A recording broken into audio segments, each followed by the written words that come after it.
दो भाई थे। राघव का बर्फ गोले का ठेला था और वहीं जगदीश वैसे तो कोई काम नहीं करता था, लेकिन फिर भी पैसे कमा ही लेता था।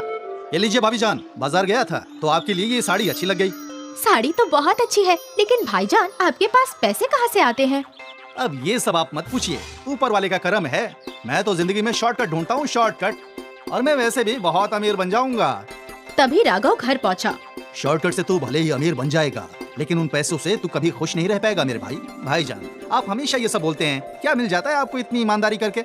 इतने सालों से आप क्या कर पाए हैं? जगदीश अक्सर ऐसी बातें करके अपने बड़े भाई का मुंह बंद कर देता था। राघव सही था, लेकिन क्योंकि उसे भी अभी तक कामयाबी नहीं मिली थी, इसलिए वो भी अपने भाई को कुछ बोल नहीं सकता था। राघव निहायत ही ईमानदार था। वो फिल्टर पानी का बर्फ खरीदता था और बर्फ गोले में डालने वाले जूस भी बेहतरीन किस्म के खरीदता था। अरे राघव भाईजान, इतने सारे सस्ते जूस हैं, तुम बेवजह महंगे जूस खरीद कर अपना नुकसान क्यों करते हो? क्योंकि मुझे लोगों के सेहत की फिक्र है। सस्ते जूस में केमिकल्स होते हैं, बच्चे उन्हें खाएंगे तो बीमार पड़ जाएंगे। मैं किसी के साथ भी ऐसा नहीं कर सकता। हाँ हाँ, तुम तो ईमानदार हो। लो, आपने महंगे वाले जूस और फिल्टर वाला बर्फ। राघव कभी भी दुकानदार की बातों में नहीं आता था। राघव का बर्फ गोले का ठेला स्कूल के बगल में लगता था। स्कूल छूटते ही बच्चों का हुजूम राघव के ठेले पर लग जाता था। चचा जान, मुझे येलो वाला, मुझे रेड वाला, मुझे ग्रीन वाला चाहिए, और मुझे ब्लू। अरे अरे अरे, सबको मिलेगा। राघव बच्चों को रंग बिरंगे बर्फ गोले खिलाया करता था।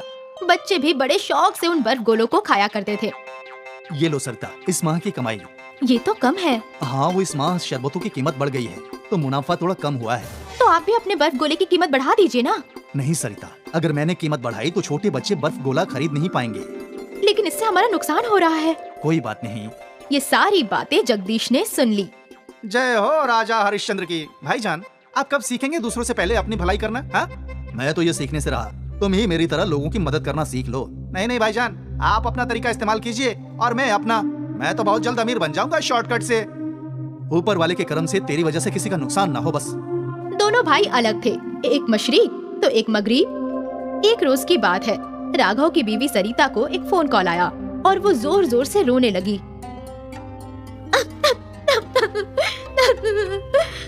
क्या हुआ सरिता? भाभी जान, क्या बात है? मेरी अम्मा की तबीयत बहुत खराब है। वो तुम फिक्र मत करो, हम अभी तुम्हारे मायके चलेंगे। राघव ने सरिता को बोल तो दिया कि वो उसे माँ के घर लेकर जाएगा, लेकिन फिर उसे अपने बर्फ गोले के ठेले का ख्याल आया। अरे जगदीश, क्या तुम कुछ रोज के लिए मेरा ठेला संभाल सकते हो? ठीक है भाईजान, वैसे भी फिलहाल मेरे पास कोई काम नहीं है और गर्मी का मौसम है। आपके गोले का ठेला बंद रहेगा तो बहुत नुकसान होगा। ठीक है, मैं चला लूंगा। अच्छी बात है, और याद रखना, फिल्टर वाली बर्फ और महंगे वाले जूस ही खरीदना, सस्ते वाले केमिकल से भरे होते हैं। हाँ ठीक है भाईजान, याद रखूंगा। राघव अपनी बीवी सरिता के साथ उसके माँ के घर चला गया। यहाँ जगदीश ने बर्फ गोले का ठेला खोला। चाचा जान, मुझे रेड कलर। मुझे येलो। चाचा जान, वो दूसरे वाले चाचा जान कहाँ गए? वो चचा गांव गए हैं, कुछ रोज में लौट आएंगे। मुझे तो रेड येलो दोनों रंग के गोले चाहिए। ठीक है बेटा। जगदीश ने सारे बच्चों को रंग बिरंगे गोले दिए। ऐसे ही रोज जगदीश गोले का ठेला खोलकर गोले बेच रहा था। फिर उसने देखा कि जूस की बोतल खत्म हो रही थी। कल सुबह सुबह आने से कबल जूस खरीदना होगा। वो बच्चों को बर्फ गोले बनाकर खिलाता रहा और दिन खत्म होने तक उसकी जूस की सारी बोतलें खत्म हो गई। अगली सुबह जगदीश जूस के होलसेल की दुकान पर पहुंचा। हर रंग की एक एक बोतल दे दो भाईजान। 100 रुपए वाली दूं या 50 रुपए वाली? अरे दोनों में क्या फर्क है भाईजान? कुछ ज्यादा नहीं है, लेकिन मुनाफे में बहुत ज्यादा फर्क होगा। जगदीश हमेशा पैसों का ही सोचता था। उसने बगैर ज्यादा सोचे सस्ते वाले जूस खरीद लिए। सस्ते वाले दे दो। ये लो भाईजान, और मेरे यहाँ सस्ता वाला बर्फ भी मिलता है। क्या फर्क है सस्ते वाले और महंगे वाले बर्फ में? सस्ता वाला बर्फ बगैर फिल्टर वाले पानी का है, लेकिन वो भी साफ पानी का ही है। ठीक है, तो वही दे दो। जगदीश ने सस्ता वाला बर्फ और सस्ते वाले रंग खरीद लिए। रोज की तरह उसने अपना ठेला खोला और बच्चों का हुजूम लग गया। मुझे रेड और ग्रीन गोला चाहिए। चाचा जान, मुझे ब्लू गोला चाहिए। ठीक है बच्चों। जगदीश ने बच्चों को सस्ते वाले रंग और बर्फ के गोले दिए। दिन भर बच्चे गोले के ठेले पर गोला खरीदने आ रहे थे। जगदीश गोला बनाए जा रहा था। आज मुनाफा दुगना हो रहा है। काश भाईजान भी पैसे कमाने का शॉर्टकट सीख जाएं। मालूम नहीं ईमानदारी करके क्या हासिल होगा। शाम को जब जगदीश ने ठेला बंद किया, तब वो मुनाफा देखकर बेहद खुश हुआ।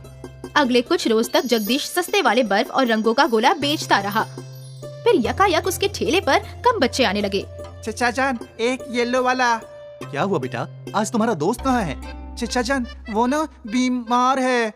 क्या हुआ उसे? उसे हैजा हुआ है चचा जान। हैजा तो पानी से फैलने वाली बीमारी है। फिर जगदीश ने एक दूसरी बच्ची से भी पूछा। बेटा, तुम्हारी दोस्त कहाँ है? चाचा जान, वो बीमार है, उसे हैजा हुआ है। अब जगदीश डर गया। कहीं इन बच्चों को हैजा मेरी वजह से तो नहीं हुआ? सस्ता वाला बर्फ आलूदा तो नहीं? वो उलझन में था। उसे डर भी लग रहा था कि हैजा उसी की वजह से फैला होगा। उसने फौरन अपने भाई को फोन लगाया। भाईजान, मुझसे एक गलती हो गई। क्या हुआ? मैंने आपकी बात नहीं सुनी और सस्ती वाली बर्फ और जूस खरीदा, और भाईजान शायद मेरी वजह से बहुत सारे बच्चों को हैजा हो गया। क्या? अब मुझसे समझ में नहीं आ रहा कि मैं क्या करूं। मैंने तुझे मना किया था ना ये सब करने से। अब देख, तेरी वजह से मासूम बच्चे बीमार हो गए। मैंने ऐसा कुछ नहीं सोचा था भाईजान, मुझसे गलती हो गई। अब मैं क्या करूं? सबसे कब्ल वो सारे जूस और बर्फ फेंक दो, और आइंदा से कभी भी ऐसा मत करना। हाँ ठीक है भाईजान। जगदीश ने सारे जूस और बर्फ नाली में फेंक दिए। उसे बच्चों के बीमार होने का अफसोस हो रहा था। आज के बाद मैं कभी भी ऐसा कुछ नहीं करूंगा जिससे किसी को भी नुकसान हो। अरे थोड़े से लालच की वजह से बच्चे बीमार हो गए। आइंदा मैं कभी भी लालच नहीं करूंगा, मैं ही शॉर्टकट ढूंढूंगा। जगदीश के ख्यालात ही बदल गए। हमेशा पैसों के बारे में सोचने वाला और शॉर्टकट ढूंढने वाला